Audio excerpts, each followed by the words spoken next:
Hello students, this is Mansi Arora from ST College of Commerce and today we are continuing with the topic saving. What is the meaning of saving? Saving हम किसे कहते हैं, वो part होता है money income का जो कि हम स्पेंड नहीं करते ऑन कंजप्शन, जिसे हम कंज्यूम नहीं करते। मनी जो हमारी इनकम है, मनी इनकम, उसका वो पार्ट होता है कंजप्शन। तो उसको हम कैसे डिनोट करते हैं? Saving is equal to income minus consumption. ठीक है, इनकम में से जो हमने कंज्यूम किया उसको हम निकाल के जो हमारे पास मनी अमाउंट बचता है वो हमारी सेविंग होती है। तो सेविंग क्या है? Saving is the money a person has left over when they subtract their consumer spending from their disposable income. Income जो उनके पास बचती है after deducting the tax and social security over a given period of time, एक given period of time में। ठीक है, saving can be use to increase income through investment. वो एक सेविंग ही होती है जिससे हम फर्दर इन्वेस्टमेंट करते हैं फॉर प्रॉफिट जनरेशन। लेकिन अगर हम सिंपल टर्म में बोलेंगे तो सेविंग क्या है? जो हम इमिडिएट उसको हम जो कंज्यूम नहीं करने वाले इन अ जो हमारे पास राइट नाउ जो भी है जिसको हम अभी कंज्यूम नहीं करने वाले इन अवर जो अभी आगे हमारा जो कंजप्शन है। ठीक है, तो saving is income not spend और deferred consumption. Method of saving include putting money aside in. ठीक है, मेथड ऑफ सेविंग क्या है? इंक्लूड करता है putting money aside in, for example a deposit account या फिर एक पेंशन। मतलब अभी हम उसको फर्दर किसी इन्वेस्टमेंट पर नहीं लगाने वाले, लेकिन जो इन्वेस्टमेंट होता है वो हमारी सेविंग्स का ही एक पार्ट होता है। सेविंग से ही वो हम इन्वेस्ट करते हैं, लेकिन अभी इमीडिएटली जिसको हम नहीं यूज़ करना चाहते, नहीं यूज़ कर रहे हैं इन आर नियर फ्यूचर, वो हमारी सेविंग होती है। ठीक है, like a deposit account, a pension account, an investment fund, or else cash. Saving also involves reducing expenditure such as recurring cost। मतलब हमारे जो एक रिड्यूस करते हैं जो अपने एक्सपेंडिचर का, तो वो हमारी सेविंग को इन्वॉल्व करती है। In economics more broadly it refers to any income not used for immediate consumption. Saving does not automatically include interest. तो ये सिंपल सी बात है, हमें पता है सिंपल सा कि सेविंग क्या होता है। Saving is closely related to physical investment by not using income to buy consumer goods and services, जिससे हम गुड्स एंड सर्विसेज नहीं लेने वाले।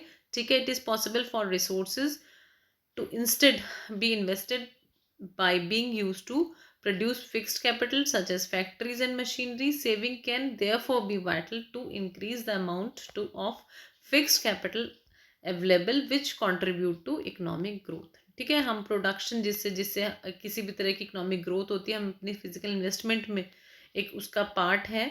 ठीक है, जिसको हम कंज्यूमर गुड्स में या सर्विसेज में नहीं लगा रहे, लेकिन उसको हम इन्वेस्ट कर सकते हैं एक फिक्स्ड कैपिटल में, सच एज फैक्ट्रीज, मशीनरी। तो एक वाइटल एक इंक्रीज होता है अमाउंट का टू फिक्स्ड कैपिटल, जो हमारे पास फिक्स्ड कैपिटल अवेलेबल है, जो कंट्रीब्यूट करती है हमारी इकोनॉमिक ग्रोथ को।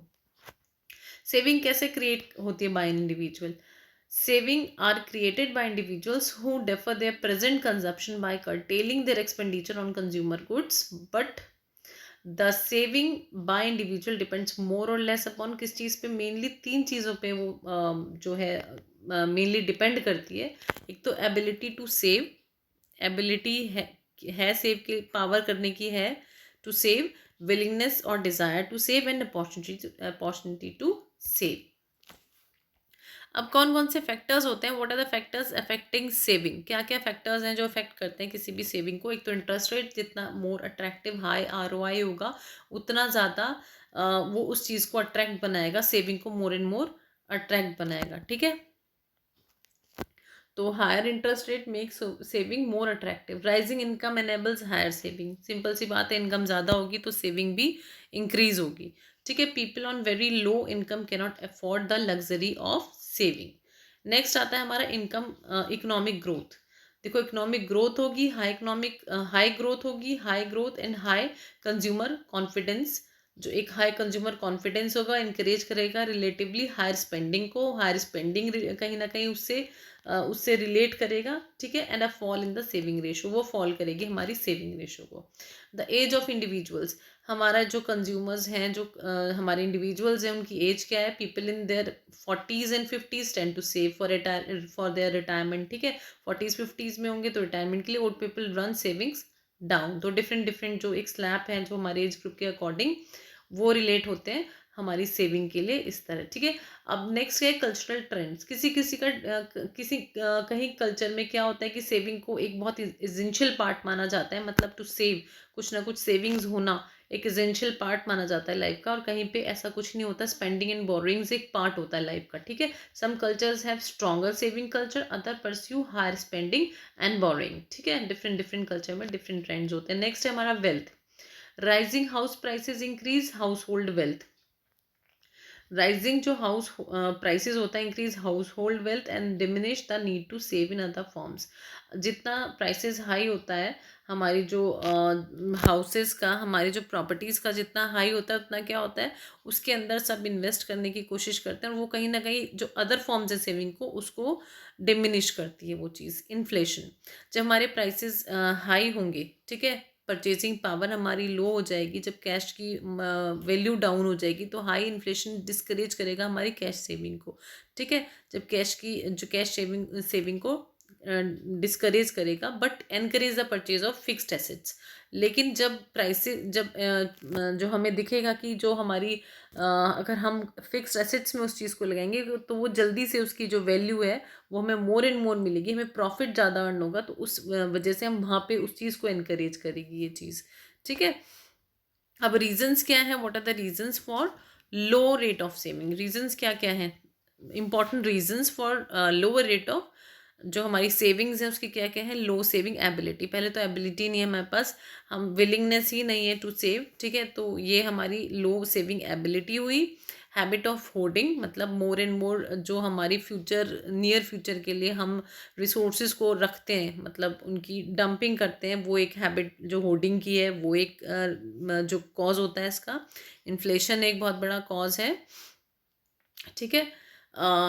जो हम इनएडिक्वेट जो हमारे इन्वेस्टमेंट चैनल्स हैं वो ही इनएडिक्वेट हैं। टैक्सेशन पॉलिसी, हायर टैक्सेशन है या पॉलिसी, जो टैक्सेशन पॉलिसी है वही ना, वहाँ पे कोई ना कोई जो लैक है वो इसका बहुत इंपॉर्टेंट रीज़न है। इनसिक्योरिटी, ठीक है, lack of allied facilities, infrastructure, जो कम्युनिकेशन, जो हमारी कम्युनिकेशन फैसिलिटीज़ हैं, इंफ्रास्ट्रक्चर फैसिलिटीज़ हैं, किसी भी तरह की इस तरह से रिलेटेड फैसिलिटीज़ हैं, वो जो हमारी इस चीज़ को कहीं ना कहीं इफेक्ट करती हैं। इक्वल जो हमारा डिस्ट्रीब्यूशन है इनकम और वेल्थ का, वो भी इसका बहुत इंपॉर्टेंट रीज़न है लो रेट ऑफ सेविंग का।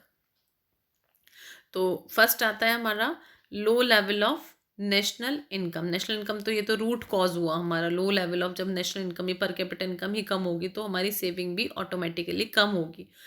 The root cause of capital deficiency in underdeveloped countries is the low level of real national and per capita income, which limits the motives of savings and investment। जो हमारी savings और investment को limit करता है, कम करता है, ठीक है। लो रेट ऑफ कैपिटल फॉर्मेशन, जब हमारा जो प्रोडक्शन है, वो चीज़ ही जब हमें उसकी ही रिक्वायरमेंट, जब हमारा जो इम्पोर्ट है एक्सपोर्ट है ये सब ही हमारा प्रॉपर नहीं है, तो अदर कॉज ये है एक बहुत important low rate of saving का इन अंडर डेवलप्ड और developed countries, in the lack of demand for capital, जहाँ पे लैक ऑफ डिमांड है कैपिटल की, ठीक है। जब डिमांड ही नहीं है, लैक ऑफ डिमांड है जब कैपिटल की, तो वो भी एक इम्पॉर्टेंट रीज़न है हमारा लो रेट ऑफ सेविंग का, ठीक है। अब नेक्स्ट आता है हमारा lack of supply of capital, like demand of capital, lack of supply of capital is responsible for low capital formation. However, due to a lack of necessary supply of capital in underdeveloped countries, the process of capital formation is not boosted up, ठीक है। ये reason हो गया हमारा। Next आता है the small size of the market. Due to the small size of the domestic market, investment is not encourage in poor countries. Investment जब market size ही छोटा है तो इन्वेस्टमेंट भी एनकरेज नहीं होता। It does not expand the work of economic development, ठीक है, and modern machines can not be used as extra quantity produced has no market access, ठीक है। नेक्स्ट हुआ हमारा immobility of savings. Immobility of saving also cause a low rate of saving due to lack of banking and other credit institutions.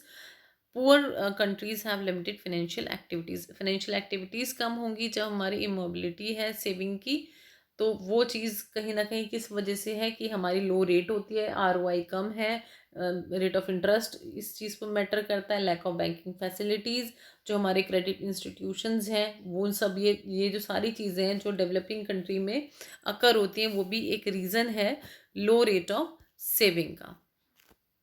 So students, this is all for today. Thank you.